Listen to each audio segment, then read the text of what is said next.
To anyone watching, Willie was a success story. He navigated his neighborhood with a quiet, practiced resilience that commanded respect. He had checked every box. He was clean, he survived the streets, and he held down a steady job. By every outward metric, Willie was winning. But every night, the facade collapsed. Alone in his room, he felt a crushing sense of irritation and a hollow emptiness that he couldn't explain. This specific depletion is a mental suffocation that bypasses the body entirely. No amount of physical rest or sleep seemed to touch it. Physical sobriety had solved his chemical past, but this persistent nightly void suggested that he was still far from being free. Willie had developed a new dependency, a compulsive need to pretend. He would walk into a room, scan the people inside, and instantly morph into exactly who they wanted him to be. This shape-shifting was once a survival tool but kept him alive on the block. But now it was acting as a parasite, slowly consuming his actual identity. This is identity fragmentation. To navigate his world, Willie began to systematically divide himself into pieces. On the corner, he projected heavy armor. He showed absolute toughness and made sure no one ever saw a hint of weakness.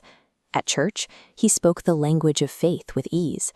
At work, he became the perfectly dependable employee, a quiet drone who never missed a beat. He was charming with women and funny with his friends, maintaining these distinct versions until he finally powered down into silence at home. Willie wasn't being versatile. He was executing a desperate survival strategy that shattered his identity just to buy a sense of safety in every room. The strategy worked. People used him, they liked him, and they constantly praised how well he fit in. Every compliment acted like a dose of a drug. That external validation convinced Willie's brain that his performance was the only way to stay safe. But the cost of cognitive masking is steep.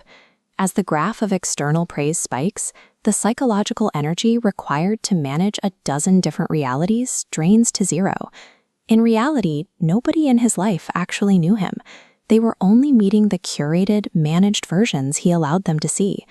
People-pleasing is an expensive emotional transaction, where Willie purchased temporary acceptance by paying with his genuine self. In the middle of the night, the cognitive load finally became unbearable. The lines between his different masks began to blur. He had played so many roles for so long that he could no longer find the real version of himself under the layers of performance.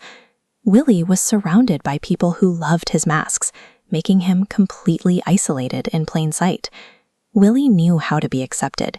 He did not know how to be real. His next recovery process isn't about chemicals.